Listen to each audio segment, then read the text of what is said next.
tara, samahan niyo ako. Sunduin natin si Missy sa work. Nag-work kasi siya kagabi. So, every time na susunduin ko siya, madalas sinasama ko si baby kasi tulog pa si ate. Siya lang yung pwedeng mapag-iwanan. Pero ngayong bakasyon, dahil winter break nila ate, inaayan ko munang maliit sa pagising para kapagpahinga. So bali 8 minutes lang naman, 8 to 10 minutes yung travel papunta sa hospital na pinagtatrabahuan ni Mrs. Kaya okay lang na isama si baby. Medyo malamig nga lang pero kaya naman. Pansin ko nga itong baby ay ginawa at pinanganak sa UK. Mukhang sanay siya sa lamig at gusto niya ng malamig. So ang labas ni Mrs. 7:15 yung out niya talaga. Dapat mga 7 o'clock or 7:10 ay nakaalis na kami para hindi siya maghintay ng matagal kung mauna man siya doon sa parking.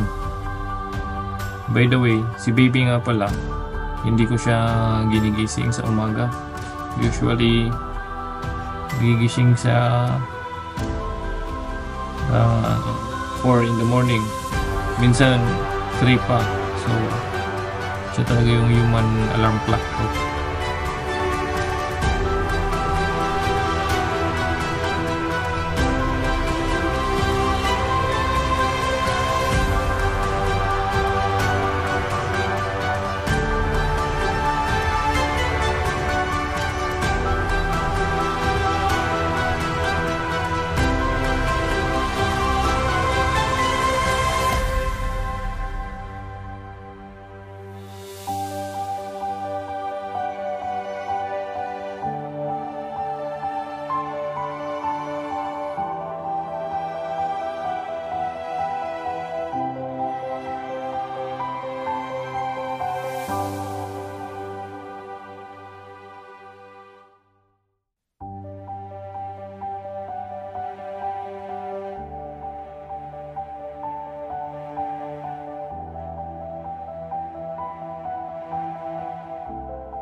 Ayan na si Mrs. Liz.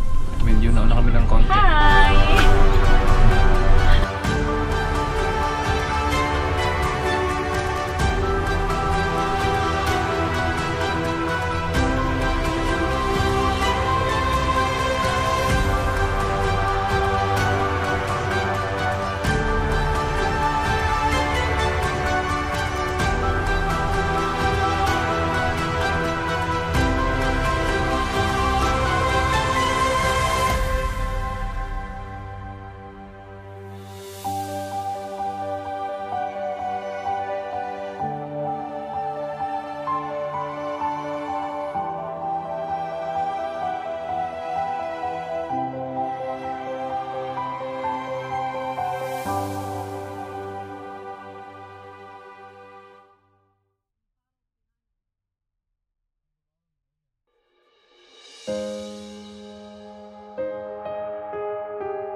nag-iisip talaga ako kung ano ang itatawag ko sa inyo. Siguro mga ka-guys na lang. So mga ka-guys, pauwi na nga pala kami. May kwento ko na lang din sa inyo na higit 1 taon na kami dito sa US. Dito sa California. So hanggang ngayon, nasa adjustment period pa rin kami. Tulad niya ng paghatid sundo ko sa kay Mrs. Halos lahat ng pagkakataon kapag sabay-sabay na may pasok ang mga bata at may trabaho rin si Mrs. Sama-sama kami. Pasundo kay Mrs. Diretso na sa school bago makauwi ng bahay. So ganun talaga. Mahirap mag-umpisa. Kailangan mong magtiyaga. Ngayon ko lang na-appreciate yung mga nanay or mga tatay na nasa bahay. Mas nakakapagod pala. Dati empleyado rin ako. Pag uwi ko, may katulong at siya na mag-asikaso ng lahat. Ako matutulog. Pero iba pala dito sa Amerika. Kailangan mong gawin lahat. Wala kang ibang aasahan. Kung dalawa lang kayong adult, so kung kayo lang mag-asawa, kayo lang sa lahat.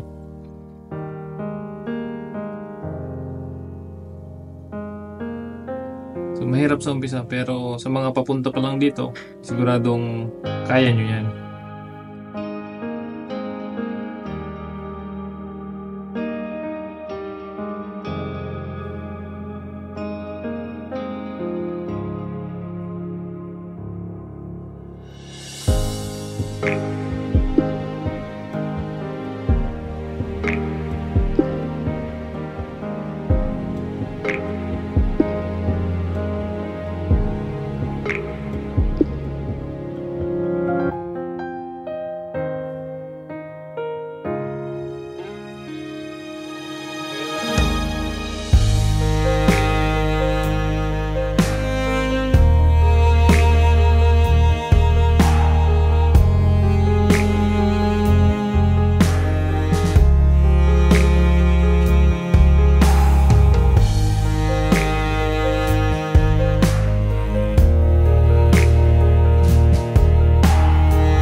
Malapit na nga pala kami sa bahay, guys.